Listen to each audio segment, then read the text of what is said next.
Okay. So I'm going to be going over how to calculate a heterozygous OUS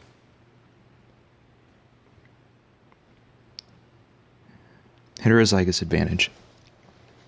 So what is a heterozygous advantage? Well, let's say you have the genotypes AA, the heterozygote, and the recessive little a. A heterozygous advantage is when an organism has the heterozygous form of genotype, big A, little a, they have an advantage compared to organisms that have big A, or little a.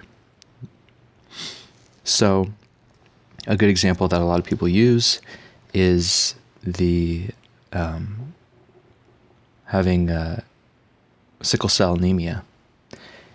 In people with sickle cell anemia, little a, they have extremely curved sickle cells, which usually results in death. Those without the sickle cell have normal cells, and they do fine, but malaria, the disease malaria, can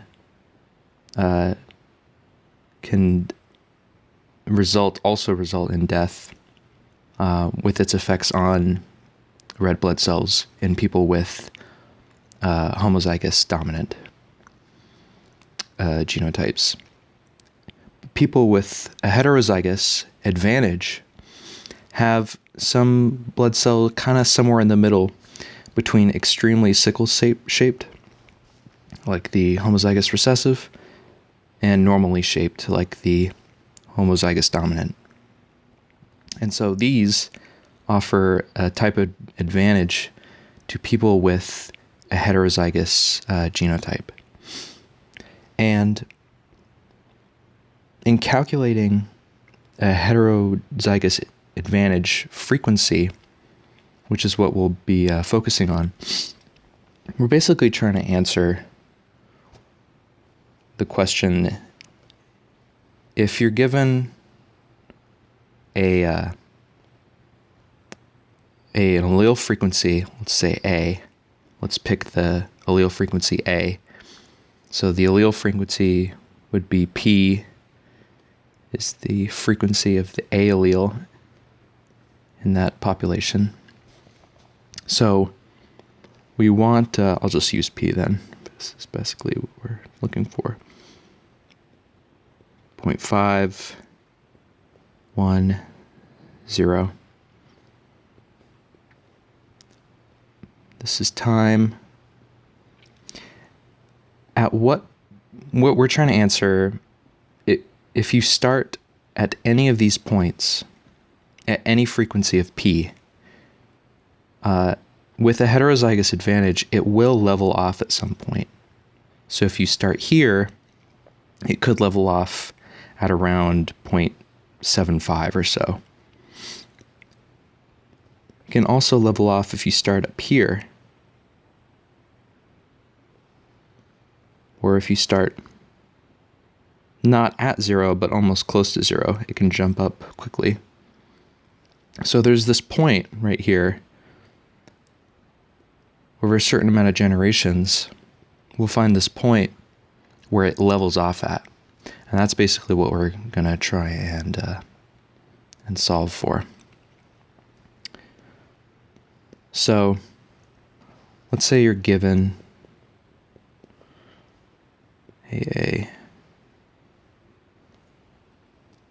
let's say you have a population, and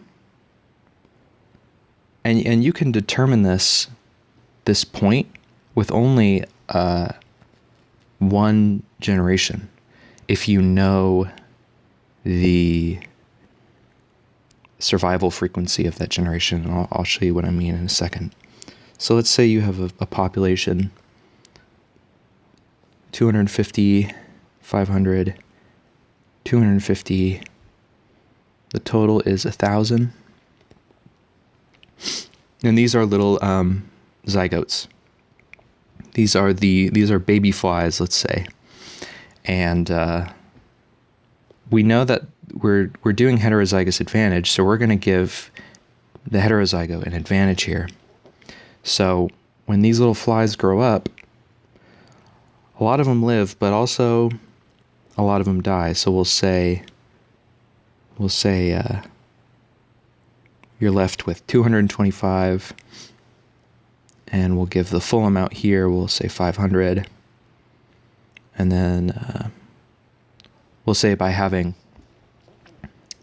just by having the recessive gene here gives you a serious disadvantage, especially if you have both of them.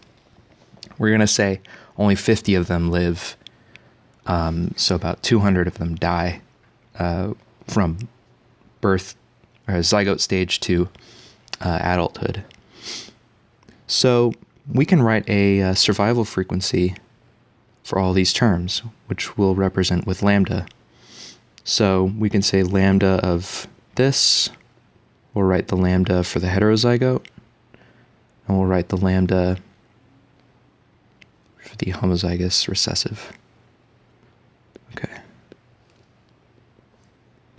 So what is that? So you take how many survived, 225, divided by how many you started with, 250, which should give you your survival rate. You just keep doing that. 500 over 500 is 1, so we'll say 1.0. And 50 out of 250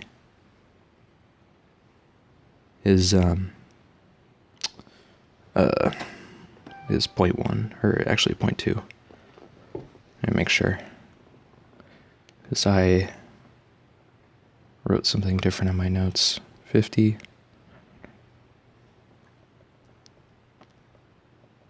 Oh, I made a mistake. 50 out of 250. That's right. Yeah, it is 0.2. Okay.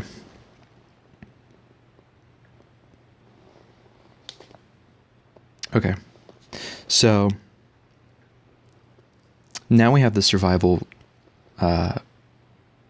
rates. We want the relative fitness between these, though. So if this, even though this has an advantage, if this number was any lower, like if 495 of them lived and only 5 died, you would still need to compensate for that. This would no longer be a 1 if they all if a few of them died off. So we have to find the relative fitness, which in this case will end up being the same numbers for the survival rate, but it's important to do this for the calculations later on. If the heterozygous, if you end up losing some heterozygotes, this is important. So the relative fitness is the survival rate for each one of these survival rates, divided by the highest survival rate. Our highest survival rate is 1. But if a few died, again, if you ended up like 495, this would change, and so the bottom number here would also change, and your survival rate, your relative fitness would change as well. In this case, it's all the same, so it would be 0.9, 1, and 0.2. All right. Now we have to find the selective coefficient.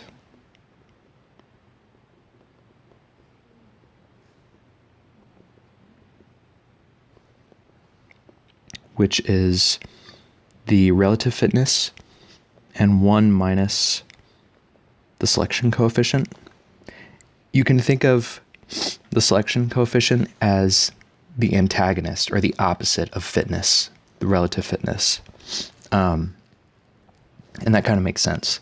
If something is fit, that means it's good, right, for the environment that it's in. And the selection coefficient is the selective force against that fitness. So that's how you can represent these two. And so we can say that S equals 1 minus W. These are the same thing. So we want the selective coefficient for each of these genotype frequencies. Each of these genotypes. So represent with this. And so you take 1 minus W for each one, which is the relative fitness. So 1 minus 0.9, 0.1, and then 1 minus 0.1, 0.9, 1 minus 0.2 is 0.8. And so you can see here that the selective coefficient is just sort of the opposite of W, or the relative fitness.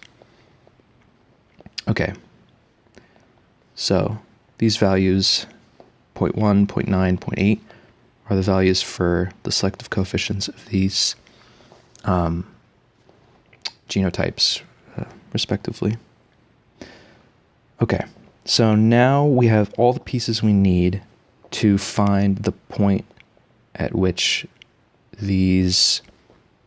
all the values of the allelic frequency can converge to over time. So the two equations to find both for the dominant and recessive are, so for the dominant allele, which is an asterisk, is the selective coefficient for the recessive over selective coefficient for the dominant, and selective coefficient for the recessive, while the frequency of the recessive allele is the selective coefficient of the dominant homozygote, dominant plus SAA. So basically, the only thing that's changing here is that it's a little confusing, but when you're trying to find the dominant, you do the recessive on top. And conversely, for the recessive, you do the dominant on top. And then the bottom, you just add the two homozygous values together. Yeah.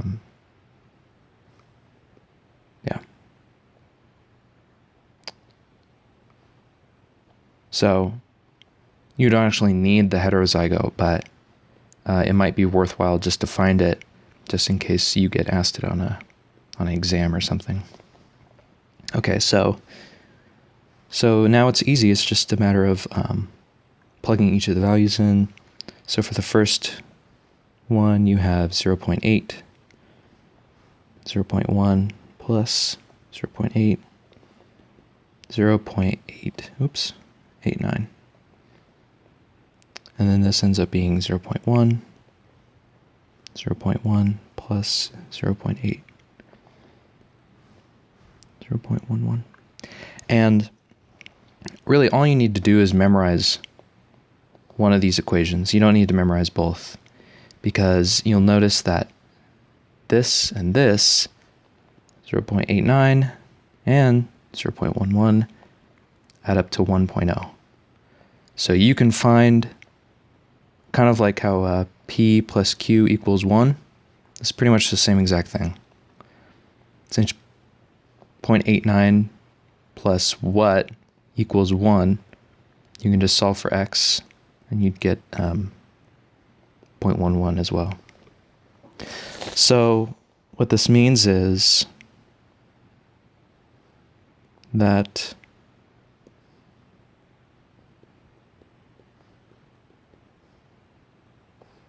over a certain amount of time for each frequency, and it doesn't matter what frequency it is, as long as it's not 1 or 0, over time,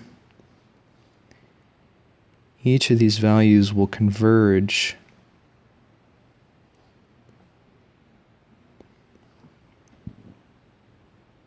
to about 0.89.